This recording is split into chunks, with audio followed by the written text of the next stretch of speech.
begin with, Minority Leader Haruna Idrisu is advocating for a law to prevent government from initiating projects without adequate funding. The Minority Leader Haruna Idrisu is advocating that this law should prevent government from starting projects if adequate funding has not been secured. According to him, this will prevent the phenomenon of uncompleted projects scattered all over the country. He was speaking at the 2021 post-budget workshop in the Volta region capital. But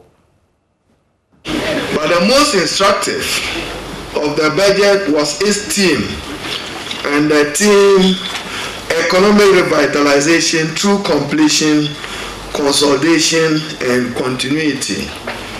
And I should say that, colleagues, we should be encouraged, because the theme of the budget sits within the meaning of Article 35(7) of the Constitution, and it must warm our hearts that there is policy decision to complete outstanding projects.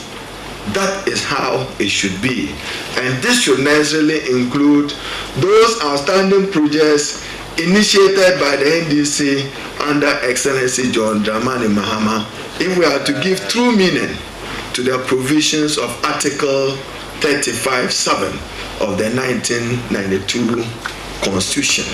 And therefore, a worthy thing. But Mr. Speaker, that reminds me that even though Ghana has enacted the Public Financial Management Act, we need to do more. There are many ministers who initiate projects even when there is no budgetary allocation or provision for it. It's about time that Parliament says no to that. That no project should commence unless it is supported by adequate availability of funds for its initiation and completion. In some other infrastructure projects, it's understandable. And Mr. Speaker, is a Rwandan example. So you don't find a project in Rwanda which will last 1-2 years without being completed. Best practice, I'm sure one of our committees of Parliament, Mr. Speaker, you may want to encourage them to do a study of it. Even though the PFM Act provides provisions for sanctioning ministers who do not respect these provisions, Parliament has not been able to demonstrate same strength in the handling of it.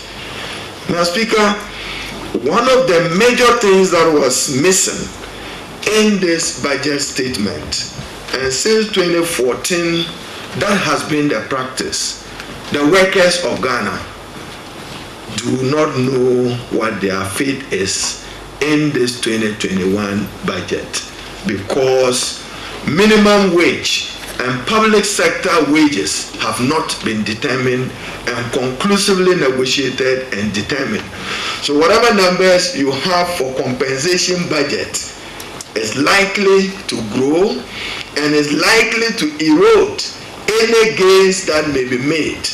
And that's why advisedly since 2014 up to yesterday, it has always been a practice that we conclude negotiations on bills. So the workers of Ghana will be asking, where are we in this budget? What provisions have been made for us in this budget? And I think that the time being Minister for Finance and his team will find appropriate answers to that. It means that the Public Sector Wage Negotiation Committee will have to meet immediately in order to be able to deal with it.